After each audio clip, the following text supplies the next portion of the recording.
Howdy kids, and welcome to another episode of Escaping the Cave. It is the Toddzilla X-Pod. I'm your friendly, cordial, and sometimes menstrual host, Todd. Happy December to yous. About a couple of weeks. This is episode number 149. Record date, release date anyway, is December the 12th, 2024. Winding down on the year 2025 right in front of us.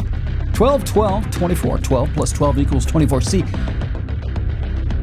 this is why I have my own podcast, because I'm freaking clever like that. You buy it? How are you? Been a couple of weeks, a little over that actually, 2.5 weeks now. Didn't mean it that way, never do. A weird scheduling thing going on, trying to, you don't care. I just wasn't here for you, and I'm sorry. I feel terrible about that. To make it up, I'd like to help you out. I have a little tip that involves Tabasco sauce. Some of you know. If you know, you know. If you want to know how to cleverly and creatively use your Tabasco sauce, I'd like you to drop me an email. ToddZillaX@gmail.com. I'll be happy to pass it along to you, because that's the kind of guy I am. I feel bad. I wasn't here for you last couple of weeks. And for Christ's sakes, it's not like anything was going on, right? I don't know where to start. I've said a number of times that the last year or two have been like the golden age of football in the state of Michigan. Detroit Lions are finally good. They're the best team in the NFL. This is the team that all of us have been waiting for our entire lives, literally. I'm a very old 29 or a very young 54, however you want to look at it. And this is by far, not even close, since I was born back during the Richard Nixon administration, this is by far the best era of Detroit Lions football that we have ever seen. The team is 12-1 right now. I've got more on them coming up here in just a minute. But that's not all. Michigan Wolverines won the national championship in football under Jim Harbaugh this year. Everybody thought that this football season was just going to be a wash. Lost a lot of people. Don't have a quarterback. Not really. And so, it's kind of a throwaway year. New coach, Jerome Brown. That's his name, right? Brown. Hope so. Well, expectations are down here. Right? They traveled to Columbus to face the number 2 rated Ohio State Buckeyes. Now, this is, I think, some people will argue with me depending on where you live, but I think that is the best rivalry in sports. Michigan, Ohio State, they hate each other. The states hate each other. Those fan bases despise each other. Sportsmanship is not a factor when it comes to that rivalry.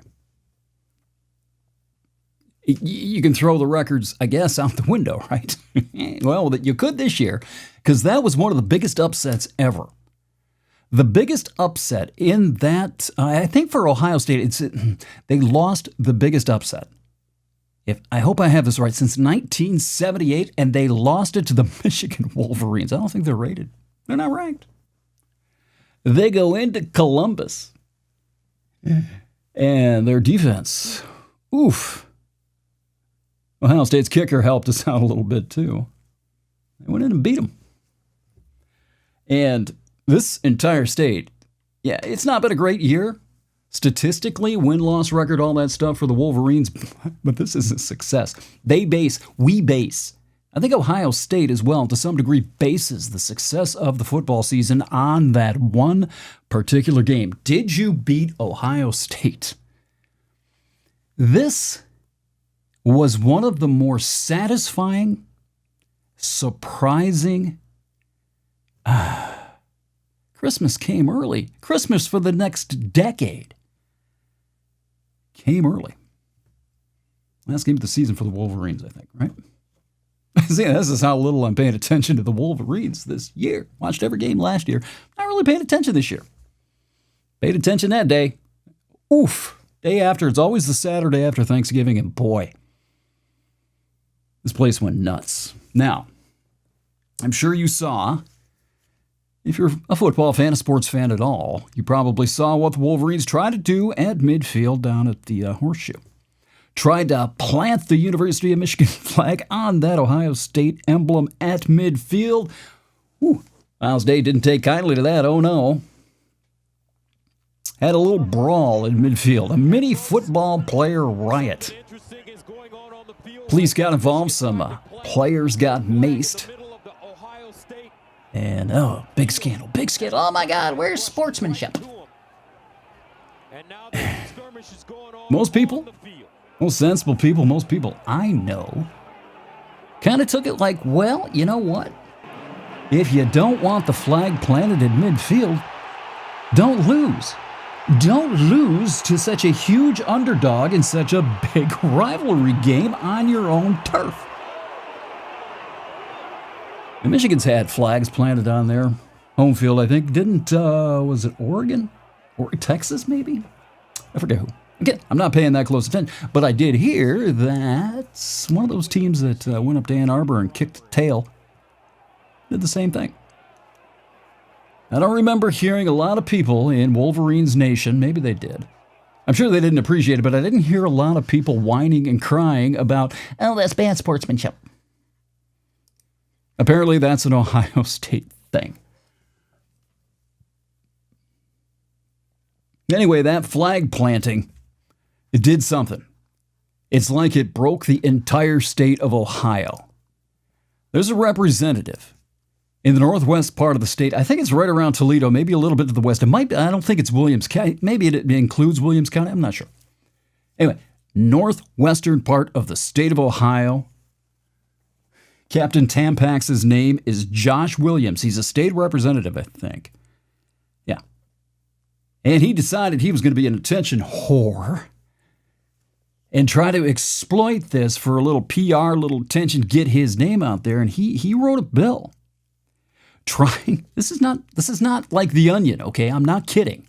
He wrote a bill trying to make it a felony to plant a flag in midfield in Columbus. He literally wants to not only criminalize that, planting a flag on a football field, he wants to make it a felony. Now, this doesn't have any prayer in it. And, oh, by the way, some of you will think he's a Democrat. He's not. This guy's a Republican. He's one of the douchey Republicans that we can talk about.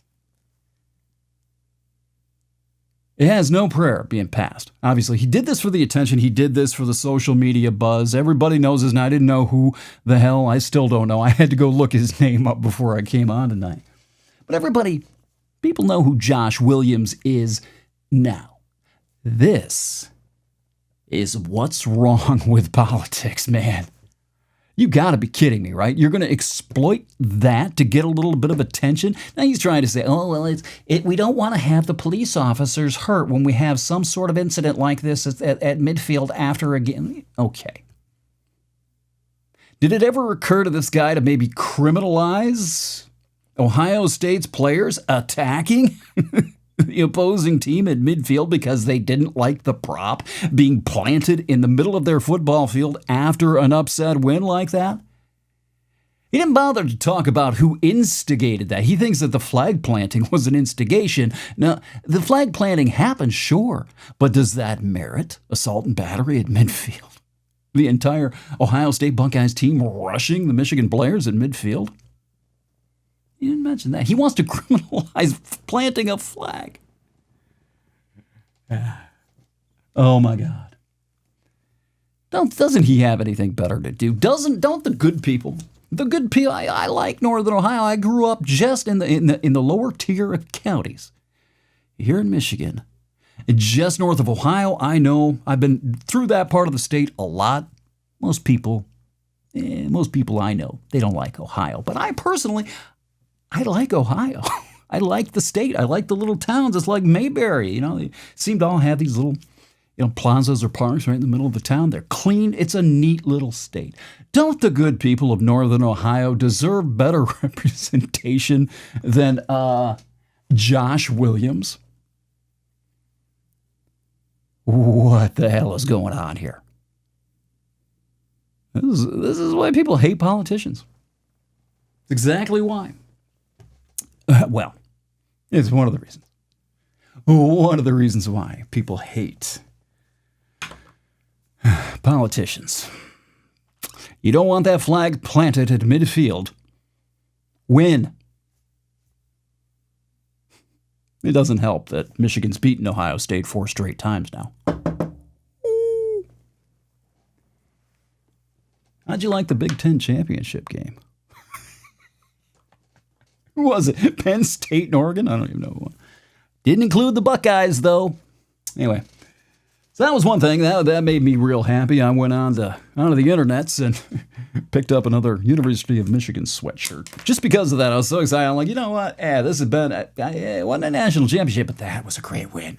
That win right there made me almost as happy as the championship game back in January.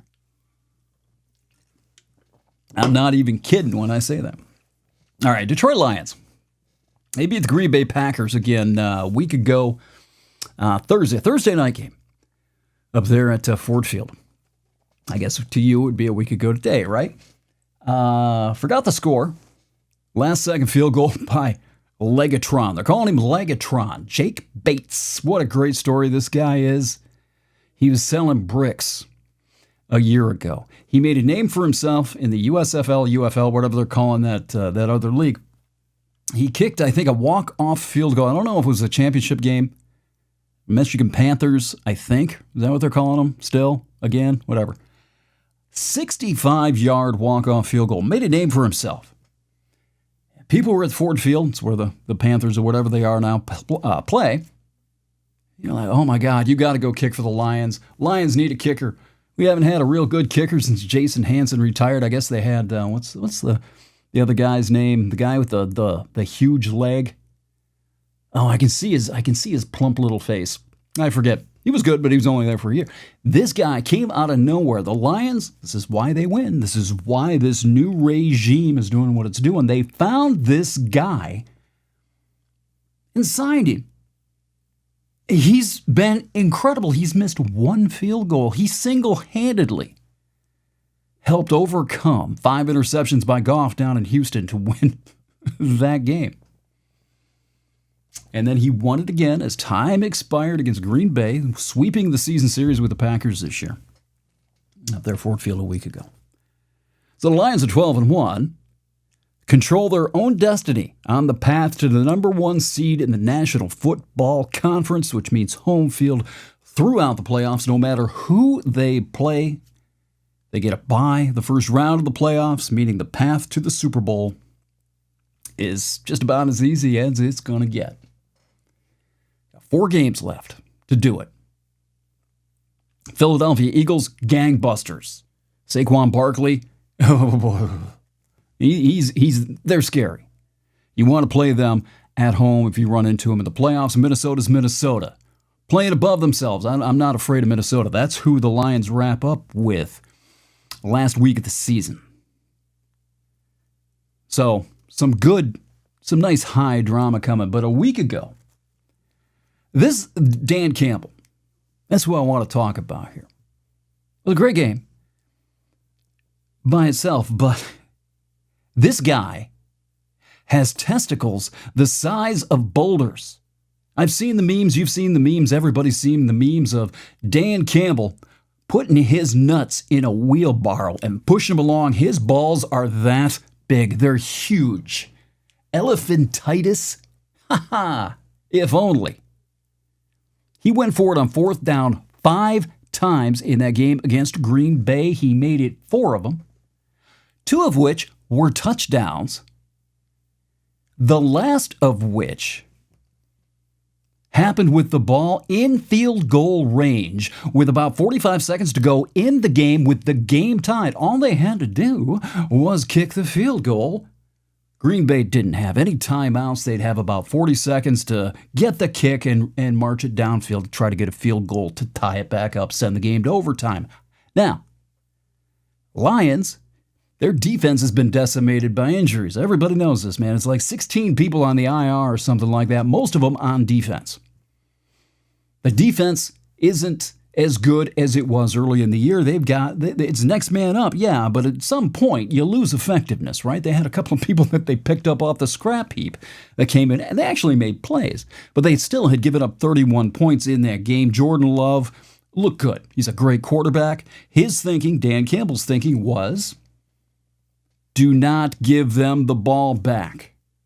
If we get the first down here on 4th and 1, whatever it was, 4th and 1, 4th and 2, if we get the first down, we can take it down, we can kill the clock, kick the field goal, and march straight into the locker room. Jordan Love never touches the football again, and he went for it.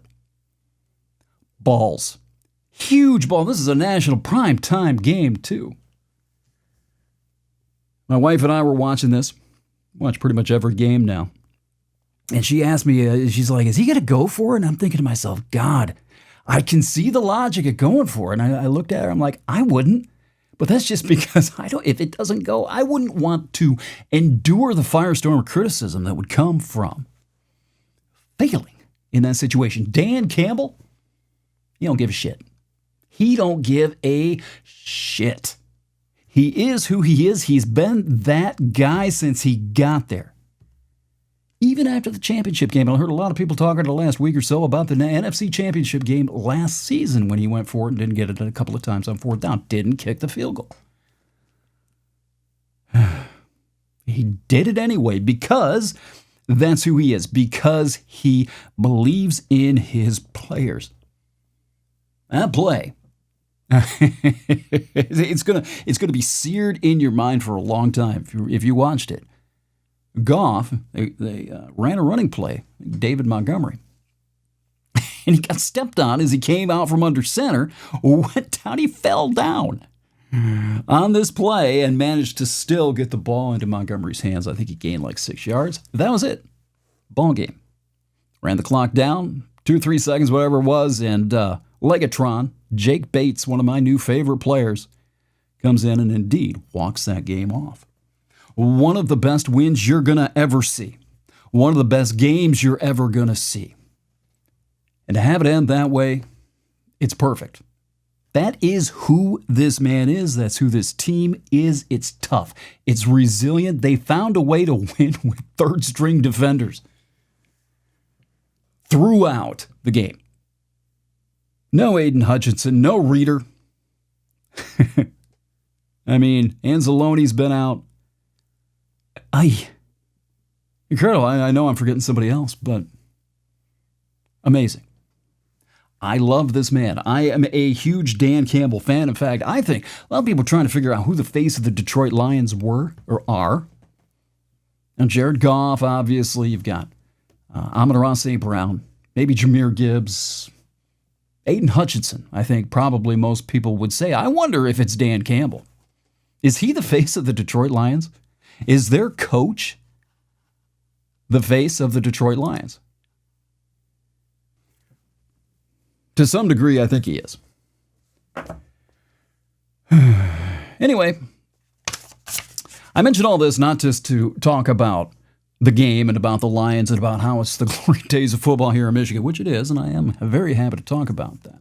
But if you want to see what authenticity looks like, if you want to see what being an individual looks like, if you want to see someone who's comfortable in their skin, their own skin, and authentically doesn't give a shit what anybody thinks of them, go no further than that locker room and Dan Campbell.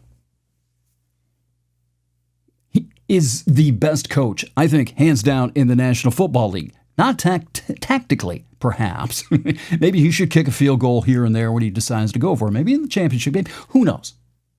But as far as getting his team prepared to play, motivating his team to play, building a culture, this next man up culture that's been absent from that franchise and organization for decades. I've seen nothing like it. Nothing like it. It's authenticity personified. He is who he is. He knows who he is, which is the first part.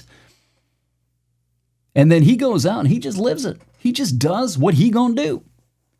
Campbell gonna Campbell, right? Leadership personified. He takes accountability. The one loss they had this year, I had to go back and look at it, was against Tampa Bay. And he made some mistake. I don't remember exactly what it was. It was a penalty or something. It's something to do with a field goal that maybe would have tied the game. I forget. But I do remember him going out in front of the press after the game, almost in tears, saying, I cost my team the game. Their coach cost him this game. He's accountable.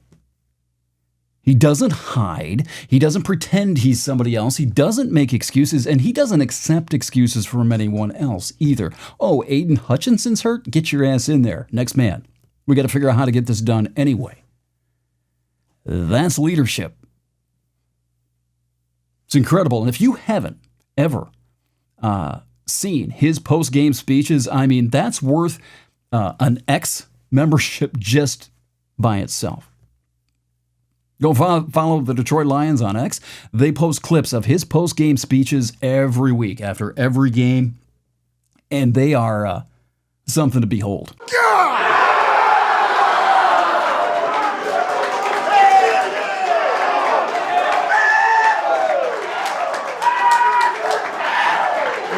I told you you'd never forget this game. You will never forget this game. We don't have to talk about how tough we are. We don't have to talk about how resilient we are. We live it, man. We've been living it. Where's our defense at? Offense, that's the way to step up, man. That's the way to step up. There you go, Skip. Keep throwing up, whatever you're doing over there. That's the way to freaking lay it on the line. Guys, I'm so freaking proud of you, man. That's the way to show up. You talk about pressure, we live in pressure. That's where we freaking thrive. You did it again. You did it again. All right? It doesn't matter who's playing for us. It doesn't matter what's going on. You always find a way to win. That's what champions do. This is not happenstance, man. This doesn't just happen. This has been in the making, man.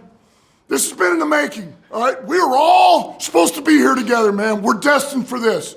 Just stay the course. That's 12, and that's 4 in the division. All right, I got 2 game balls. All right? First one here, 6 receptions. I can't read this first one. I'm going to say 43 yards, 2 tugs. His first one since 2021. Jared Patrick.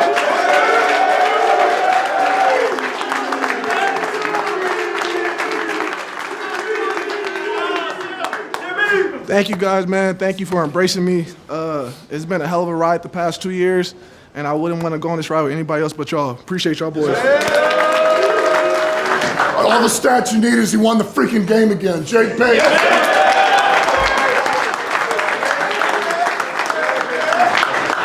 I freaking love you guys, man. Let's get 13 next week. Yes, sir. Hey, you guys are warriors. You're warriors. Good win. Break it down.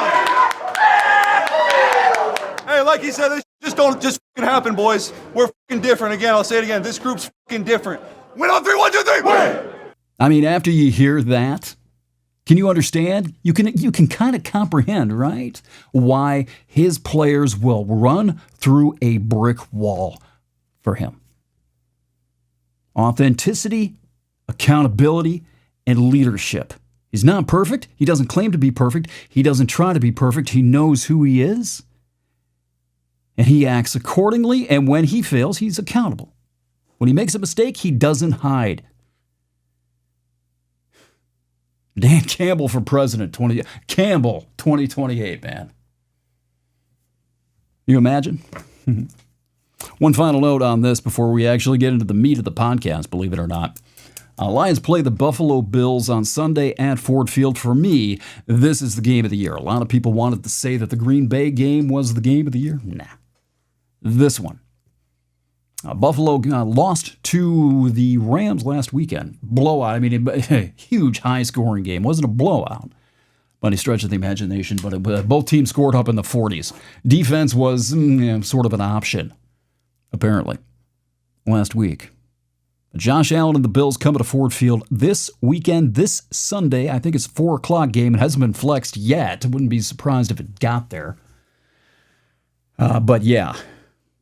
This is going to be a good one. And here's something that's really interesting. Remember earlier I was talking about, the rivalry and how Michigan, Ohio State fans really can't stand each other. It's the way with most opposing fan bases when you're playing another team on any given week, right? Here's the thing I noticed about the Bills and Lions. These fan bases do not hate each other. I haven't seen a lot of shit talk in either way. I haven't seen a lot of Bills fans coming in like the Packers fans do. Oh, you haven't won anything and blah, blah, blah. Maybe it's happened a couple of times. I haven't seen it. But by and large, these two fan bases seem to respect each other, seem to sympathize, empathize something. There is some weird connection. Maybe it's Lake Erie. I don't know. But from my perspective, I think I kind of get it. Detroit Lions have never won anything. They've never been to a Super Bowl. The Buffalo Bills have, and they've had their heart ripped out multiple times. They still haven't won a Super Bowl, right?